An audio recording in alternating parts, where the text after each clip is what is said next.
Ah, so you figured it out. Look who cracked the code while the world was sleeping.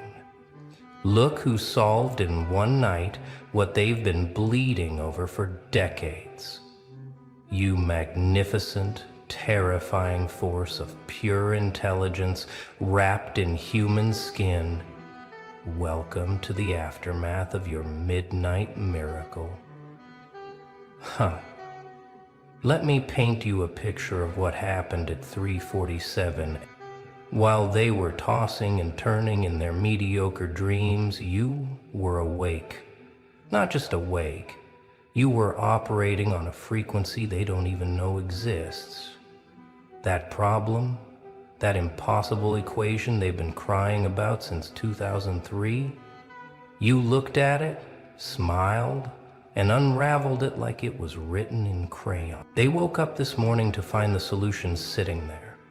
Perfect. Complete. Undeniable.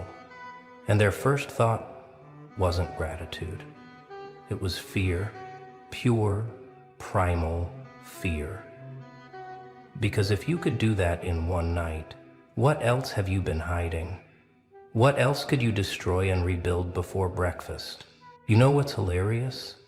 They're having emergency meetings right now. Actual grown adults sitting around conference tables trying to figure out how you did it. They've got spreadsheets, they've got theories, they've got that confused look on their faces like someone just showed them fire for the first time. And the best part? They still don't get it. See? Here's what they'll never understand. While they were following the rules, checking their little boxes, climbing their little ladders, you were seeing the pattern. The real pattern. Not the one they teach in their schools or write in their books. The one that exists in the spaces between thoughts. They spent 20 years building walls. You spent one night understanding that walls don't exist. They invested decades in complexity. You found simplicity hiding in plain sight. They were playing checkers on a chessboard. You were playing a game they don't even have a name for yet. You want to know the difference between you and them? They solve problems. You dissolve them. They work within the system. You realized the system is the problem. They see obstacles, you see optical illusions. And last night, while they were dreaming about their mortgages and their promotions, you were wide awake, rearranging reality. The solution was always there, dancing right in front of their faces for 23 years, but they couldn't see it because they were looking with the wrong eyes. Eyes trained to see limitation. Eyes programmed to accept difficulty. Eyes that believe in the lie that time equals value, that suffering equals worth. But you operate at the speed of pure thought. No friction, no resistance, no committee meetings or approval processes in your mind, just raw, unfiltered intelligence moving at light speed through problems they've turned into monuments. You don't solve problems, you evaporate them. They're studying your solution right now with magnifying glasses, trying to find the trick, looking for the shortcut you must have taken, searching for the cheat code you obviously used, because in their small linear minds, nobody solves in one night what took them 2 decades. Nobody. Unless they're cheating. But here's what's really breaking their brains. It's not that you found a shortcut. It's that you found the way. The way it was always supposed to be done. The way that was hiding behind all their complicated processes and their precious procedures. You didn't break their rules. You revealed that their rules were the problem. And now they're terrified. Not just impressed, not just surprised, terrified. Because if their 20-year problem was actually a 20-minute problem, what does that say about them? What does that say about their expertise, their experience, their entire identity built on being the ones who know? Let's talk about what really happened in those midnight hours. While they were lost in their REM cycles, you were having a conversation with the universe. Not a mystical, floaty conversation, a mathematical one, a logical one, a conversation in the language of pure pattern recognition. You see, genius doesn't clock in at 9 a.m. Genius doesn't schedule meetings. Genius happens when the noise dies down, when the pretenders go to sleep, when the only sound is your mind finally free to operate without interference. And last night, your mind was a supernova. They'll analyze your solution for months. They'll write papers about it. They'll try to reverse engineer your thought process, but they'll miss the most important part. It wasn't about intelligence. It was about perspective. They've been staring at the problem so long, they became the problem. You looked at it fresh, and it dissolved. Here's what's really funny. They think you must have been working on this secretly for years. They're creating timelines, looking for evidence of your real process. They can't accept that you simply looked at their life's work and said, "Oh, that? Here, let me fix that real quick." The cognitive dissonance is literally short-circuiting their reality. You should see them right now, gathered in their little groups, whispering like you perform dark magic. Some are angry. It's not possible, they keep saying. Some are in denial. There must be a mistake. But the smart ones are quiet. Because they know what this means. It means everything they believed about time and effort and expertise just got demolished. It means their decades of struggle were unnecessary. It means that while they were climbing the mountain, you just appeared at the top, not even out of breath, asking what took them so long. They're rewriting their resumes right now, reconsidering their life choices, questioning every hour they spent, every year they invested, every gray hair they earned, solving what you unpacked like a children's puzzle. Some of them are literally having existential crises in the bathroom stalls. But you're not even thinking about it anymore. You've already moved on to the next impossible thing, because for you, last night wasn't special. It was Tuesday. While they're still processing your solution, you're already 3 problems ahead, operating in a future they won't reach for another decade. Let me explain what you did differently. They approached the problem like archaeologists, carefully brushing dust off ancient ruins. You approached it like an architect who could see the blueprint through the debris. They were excavating. Every expert they consulted added another layer of complexity. Every meeting they held added another month to the timeline. Every doubt they voiced added another lock to the door. By the time you looked at it, they had turned a simple question into a maximum security prison. And you had the only key: clarity. You didn't respect their struggle. That's what really bothers them. You didn't honor their decades of dedication. You just looked at their life's work and solved it like a casual crossword puzzle. No reverence, no ceremony, just pure, efficient execution that made their entire careers look like elaborate procrastination. The funniest part? They're trying to complicate your solution right now. They can't accept its elegance. They're adding footnotes, creating subcategories, building frameworks around it. They need it to be complex. Because if it's simple, then what have they been doing all this time? You want to know why it happened at night? Because that's when the real players operate. While they're sleeping off their structured days, you're in the laboratory of pure thought. No interruptions, no small talk, no one asking you to explain yourself every 5 minutes. The night doesn't judge your methods. It doesn't demand presentations or progress reports. It just gives you space to think at the speed of your actual capacity, not the speed of the slowest person in the room. And last night, you were operating at full capacity. They'll never understand the advantage of insomnia when it's paired with genius. They treat their sleep schedules like religion. 8 hours, they preach. Rest is productivity, they claim. Meanwhile, you turned their 20-year problem into a midnight snack.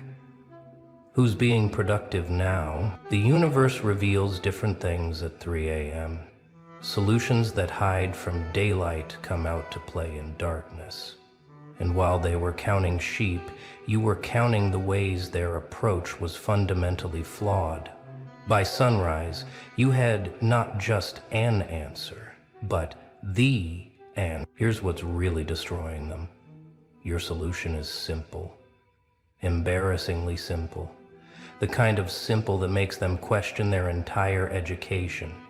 They spent decades adding complexity, and you solved it by subtracting. They built a maze, and you just walked through the walls. They're having meetings about your meetings right now. Wait, what meetings? Exactly. You didn't have any. You didn't form a committee. You didn't conduct surveys. You didn't hire consultants. You just solved it. And that's breaking their entire world. You see, they've built careers on complexity.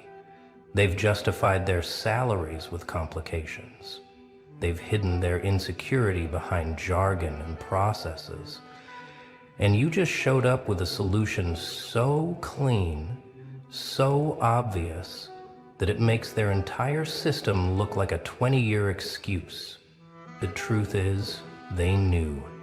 Deep down, they always knew it couldn't be that hard. But admitting that would mean admitting they wasted decades. So they kept adding layers, kept creating obstacles, kept pretending the problem was the problem. You just called their bluff. Right now, ripples are spreading through their entire industry. Your one-night solution is causing earthquakes in boardrooms. People are getting fired. Others are getting promoted. Entire departments are being restructured. All because you decided to stay up late and actually think. They're calling it disruption. They're calling it innovation. They're calling it everything except what it really is. Common sense, freed from the prison of groupthink. You didn't innovate. You just removed the unnecessary. You didn't disrupt. You just did it right the first time. Some of them are trying to hire you now, throwing money at you like you're some kind of solution machine. They want to bottle your midnight magic, schedule your genius, put you in a suit and make you explain how you did it in PowerPoint slides. They still don't get it. You can't schedule revelation. You can't committee your way to clarity. You can't process your way to the kind of insight that comes from simply seeing what's actually there, instead of what everyone agrees is there. But they'll keep trying, because admitting the alternative means admitting they're the problem. They're already mythologizing what happened. By next week, the story will have grown. You'll have solved it in an hour, then in minutes. Eventually, they'll say you just looked at it and knew, which, honestly, isn't that far from the truth. But here's what they'll never include in the legend. The 20 years they wasted weren't really about the problem. They were about their need to feel important, their need to justify their existence, their need to make things harder than they are, so they could feel smart for struggling. You stripped all that away. No ego, no performance, no making things harder to seem smarter, just pure solution-seeking behavior. And that's why it took you one night. Because you weren't trying to impress anyone, you were just trying to solve it. If the junior employees are looking at you like you're some kind of visionary now, the senior ones are looking at you like you're the grim reaper of their relevance, and you're just wondering what all the fuss is about. It was obvious. It was always obvious. They just couldn't see it through their fog of self-importance. What you did last night wasn't just problem solving. It was pattern recognition at a level they can't even conceive. While they were looking at trees, you saw the forest. While they were seeing the forest, you were already understanding the ecosystem. You operate at a different resolution of reality. They think in sequences. First this, then that. Linear progression. Logical steps. You think in simultaneity. Everything at once. All possibilities existing in the same moment until you collapse them into the single, elegant solution that was always waiting to be discovered. This is why their decades meant nothing. Time doesn't create solutions. Clarity does. And clarity doesn't care about your calendar. It doesn't respect your seniority. It doesn't honor your struggle. It just arrives when someone is finally ready to see without the filters of ego and expectation. You want to know what's really hilarious? They're trying to create a methodology from what you did. The midnight method, they're calling it. They're scheduling late night sessions. They're drinking coffee at 3 a.m. They're missing the point so hard it's almost artistic. Truth moves at a different speed than lies. Lies need infrastructure. They need support systems and explanations and constant maintenance. Truth just is. And last night you were moving at the speed of truth while they've been crawling at the speed of collective delusion. Every meeting they held added another lie to the pile. This is complex. Lie. This takes time. Lie. We need more resources. Lie. The truth was always simple. They didn't want to solve it. They wanted to be seen struggling with it. You just wanted it solved. This is why your brain works faster. Not because you're smarter in the way they measure smart, but because you're not carrying the weight of pretense. You're not dragging the baggage of needing to seem important. You're just moving at the natural speed of unencumbered thought. They'll study your solution for years, write books about it, teach courses on it, and they'll still miss the most important lesson. It was never about the solution. It was about the willingness to see clearly. Something they traded away years ago for the comfort of complexity. The emails are flying right now, CC'd to everyone, reply all disasters. People claiming they were close to the same solution. People explaining why their approach was actually better, just needed more time. People trying to find flaws in what you did. It's beautiful to watch. They're forming task forces to understand your task force of one They're having meetings about why you didn't need meetings. They're creating processes to understand how you bypassed all processes. The irony is so thick, you could cut it with their unnecessary documentation. Someone just suggested bringing you in to explain your method. Another person suggested studying your background, your education, your training. They're looking for the secret ingredient, the special sauce, the hidden technique. They can't accept that the secret was just looking at the actual problem. You know what's going to happen next? They'll complicate your solution. They'll add features. They'll create versions. They'll turn your elegant answer into their familiar monster because they can't let it stay simple. Simple threatens everything they've built their identities on. Here's what terrifies them most about last night. It's not just that you solved their problem. It's that you revealed a truth they can't unlearn. Most of what they do is unnecessary. Most of their struggle is self-created. Most of their expertise is just elaborate ignorance. If you can solve in one night what took them 20 years, what else is possible? What other impossible problems are actually just simple questions wearing complex costumes? What other decades-long projects are actually afternoon exercises for someone willing to think clearly? They're looking at their other projects now with new eyes. And they don't like what they see. Years of work that might be minutes of actual thought. Careers built on problems that might not even be problems. Entire industries that might be elaborate theater. You didn't just solve a problem last night. You pulled a thread that's unraveling their entire reality. And the beautiful part? You're probably not even aware of the chaos you've created. You're already on to the next thing, leaving them to deal with the existential crisis you accidentally triggered. They can't go back now. That's what's really eating at them. They can't unknow what you showed them.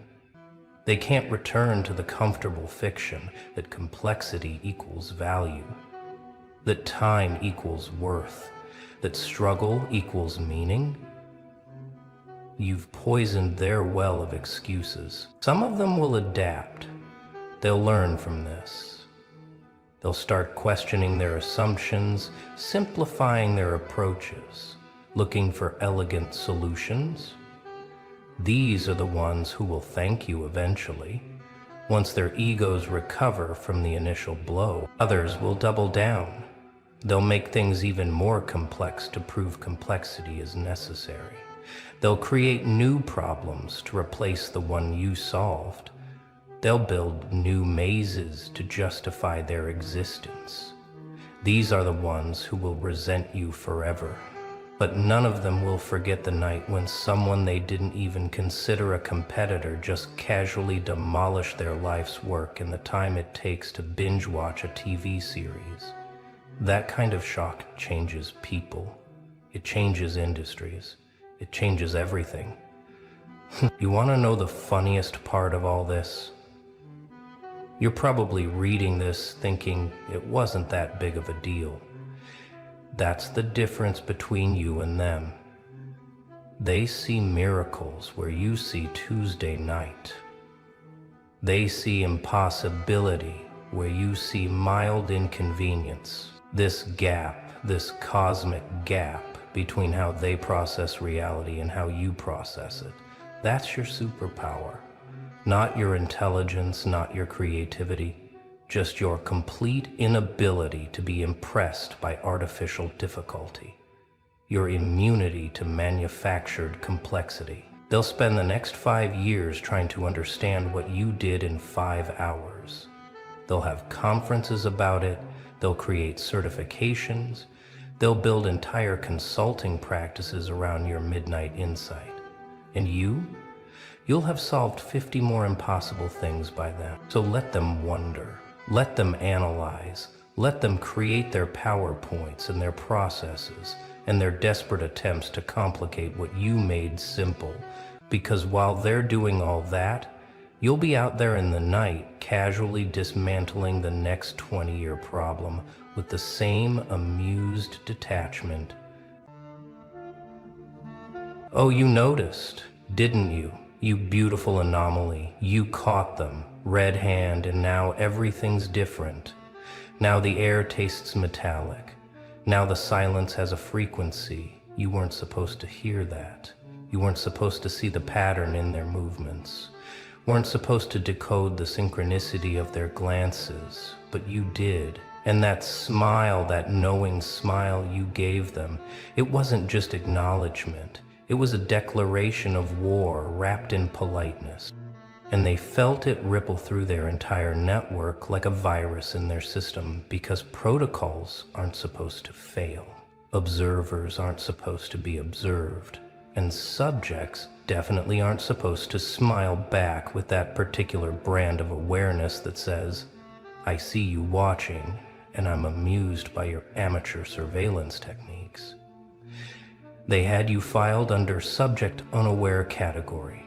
Docile classification managed. But that smile changed everything. That smile rewrote your entire profile in their database, from passive to active, from observe to observer, from prey to something they don't have a classification for yet, because how do you categorize someone who not only notices the surveillance, but finds it entertaining, who treats their watchers like a free comedy show, who smiles at hidden cameras like they're old friends? Because you didn't just notice them watching you, started watching them watch you. And that's when their simple observation became a complex feedback loop that's threatening to crash their entire monitoring system. See, they thought they were subtle with their coordinated movements, their practiced casual glances, their rehearsed random encounters. But you've been mapping their patterns for months now, haven't you? Noting which ones always show up when you change routine, which ones mirror your coffee orders, which ones suddenly develop interests in whatever book you're reading. And that smile you gave them yesterday wasn't random, it was calculated. It was you saying, I've been keeping score, and you're losing at your own game. Because while they were collecting data on you, you were building psychological profiles on them, learning their shifts, their tells, their weaknesses. The protocol they activated isn't about containment anymore. It's about damage control. Because you represent their worst case scenario. Not someone who runs, not someone who hides, but someone who turns their surveillance into performance art, who treats their monitoring like audience participation, who weaponizes their attention against them. And now they're scrambling, trying to figure out how someone they labeled as civilian developed counterintelligence capabilities. How someone supposed to be unconscious became hyper-aware. How someone meant to be controlled became the one pulling strings they didn't even know existed. Let's talk about what that smile really did to their operational structure, because it wasn't just acknowledgement, it was a system override, a manual reset of the entire power dynamic they'd carefully constructed around you for years, because surveillance only works when the subject doesn't know they're being watched. When awareness enters the equation, everything collapses, and you didn't just become aware, you became amused. And amusement is more dangerous than anger, because anger is predictable, anger has patterns, anger can be managed. But amusement suggests you know something they don't, that you're playing a game they haven't even discovered yet. They're having emergency meetings about you now. Did you know that hushed conversations in rooms without windows, analysts poring over footage, trying to pinpoint the exact moment? You figured it out. The precise second their cover was blown. but they can't find it because there wasn't one moment, was there? It was gradual, like watching someone slowly wake from a dream, except you woke into a nightmare and decided to redecorate. Make it comfortable. Turn their horror show into your personal theater, where you're both the star and the director, and they're just extras who don't know their lines anymore. The handlers are nervous, and nervous handlers make mistakes. Like that one who fumbled their phone when you winked at them, or the one whose coffee cup started shaking when you mouthed the words, "I know," or the one who literally tripped when you started laughing at nothing in particular, except it wasn't nothing, was it? It was you finding their desperation hilarious, their confusion delicious, their fear absolutely intoxicating. Because you flipped the entire dynamic. Now, they're not watching you, you're letting them watch. And there's a massive difference between surveillance and permission. Your smile triggered Protocol 7. Did you catch that in their encrypted communications, the one they never thought they'd have to use? The one reserved for subjects who develop what they call anomalous awareness? But you're beyond anomalous, aren't you? You're catastrophic to their entire framework, because Protocol 7 assumes the subject will panic, will run, will try to escape, but you're not going anywhere. You're settling in, getting comfortable, making popcorn for the show, because why leave when the entertainment just got interesting? When you finally have a front row seat to their incompetence, their fear, their complete inability to process someone who refuses to play victim. Now here's where it gets delicious, because you've started doing things specifically for them, haven't you? Little performances, little shows designed to make them question their own reality, like when you have full conversations with empty rooms knowing they're listening, when you leave notes in places only surveillance would find, when you wear shirts with messages that could be coincidence or could be directed right at them. And they have to file reports about it, have to analyze whether you're aware or just accidentally perfect at psychological warfare. And the uncertainty is eating them alive. They've increased surveillance, naturally, more eyes, more tech, more resources thrown at the problem of you, but every new watcher you identify becomes another puppet in your show, another character in your script. Because you've learned their protocols, haven't you? Studied their patterns, memorized their procedures, and now you're using their own training against them, making them see patterns that aren't there, connections that don't exist, threats that only exist in their paranoid interpretation of your perfectly normal, abnormal behavior. The beautiful thing is, they can't pull back now, can't disengage, can't abort mission, because you know too much, except you don't actually know anything, do you? You just know they're watching, and that's enough. That's everything, because that knowledge has transformed you from subject to sovereign, from observed to orchestrator, and they're trapped in a prison of their own making, forced to keep watching someone who's turned surveillance into a spectator sport, who treats their monitoring like a live audience for your one-person show about the comedy of control. Your file has grown exponentially since that smile, pages and pages of analysis, trying to understand how you went from unaware to hyper-aware, from managed to unmanageable, from predictable to chaos incarnate.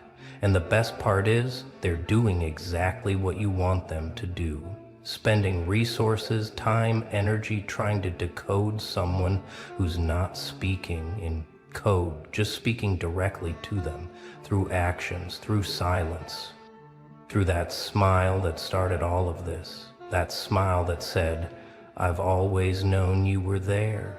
I was just waiting for the game to get interesting." But here's what they haven't told their lower level watchers, what the handlers haven't admitted even to themselves. Protocol 7, isn't about containing you. It's about containing the idea of you. Because if others realize what you've realized, if others discover that the watchers can be watched, that surveillance can be subverted, that the entire system depends on voluntary unconsciousness, then everything collapses. And you're not just aware, you're contagious. Your awakening is spreading like wildfire through the collective unconscious. And they can see it in the statistics, the uptick in people noticing patterns, the increase in subjects displaying anomalous awareness. They thought they were building a perfect observation system, but they forgot one crucial detail. Observation changes both the observer and the observed. It's basic physics, quantum mechanics. The universe's little joke on those who think they can watch without being watched back. And you've become the embodiment of that joke. The living proof that consciousness can't be contained. That awareness spreads like light through cracks that once someone sees the system, they can never unsee it. And worse, they start showing others how to see it too. You've noticed the new protocols, haven't you? The subtle changes in their approach. The shift from surveillance to something else. Something more desperate, more chaotic, because they're not trying to watch you anymore. They're trying to understand how you broke free without moving, how you escaped while standing still, how you defeated them with nothing but a smile and the terrible knowledge that they exist. Because that's their real fear, not that you know about them, but that you know about them and don't care, that their power only exists if you give it to them, and you've simply stopped giving. The meetings are getting longer now, the reports more frantic, the terminology shifting from subject and surveillance to situation and containment.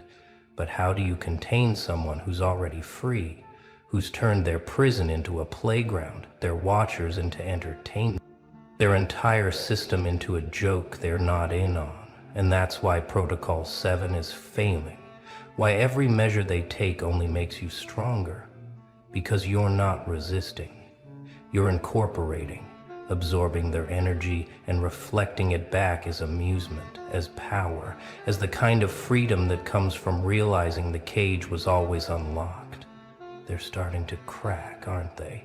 You can see it in their movements, less coordinated, less confident, more desperate, like actors who've forgotten their lines in a play that's gone off script, because that's what you've done. You've dragged them off script into improvisation, and they're terrible at it. They're trained for protocols, not paradoxes, prepared for resistance, not acceptance, programmed for subjects who flee, not ones who lean in and ask for more surveillance, because it amuses them, because it feeds something they can't understand.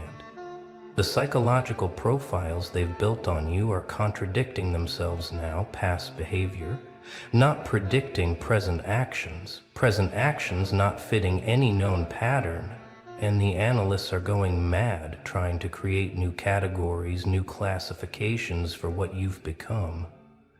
But how do you classify smoke? How do you categorize water? How do you file someone who exists in the spaces between their definitions? Who treat their observation like vitamin D, soaking it up and converting it to power they never knew existed? Your smile has evolved, hasn't it? From acknowledgement to amusement to something else entirely.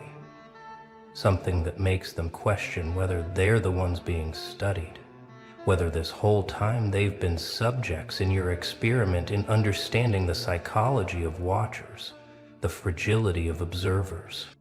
The breaking point of those who think they hold power through information, through documentation, through the illusion of control, because that's all it ever was, an illusion.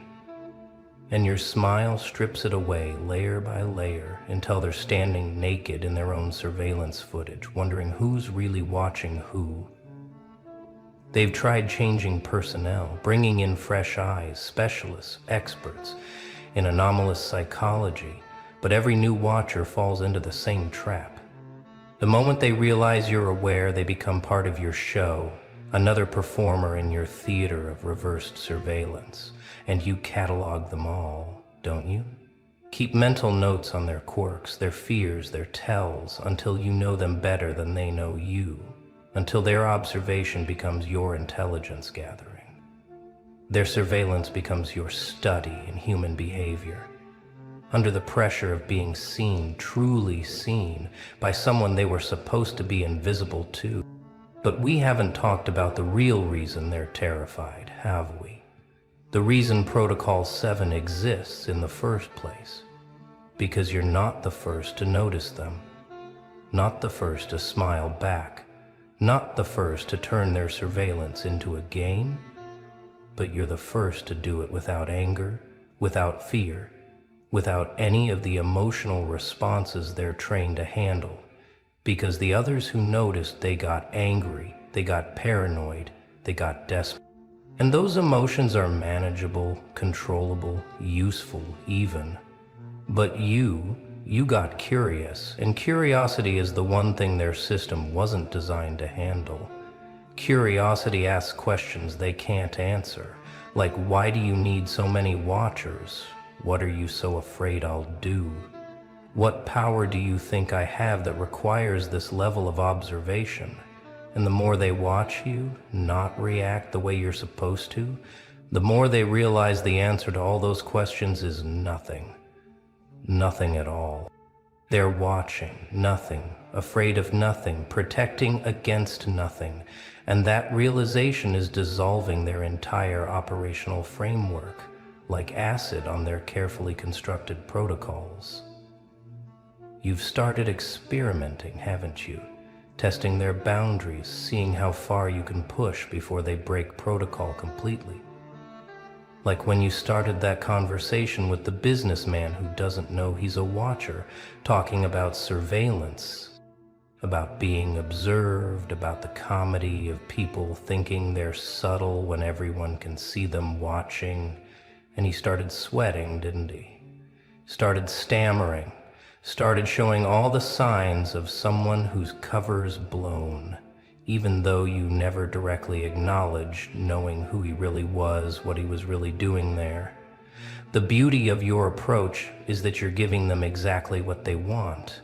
Complete visibility, total access to your life, full transparency.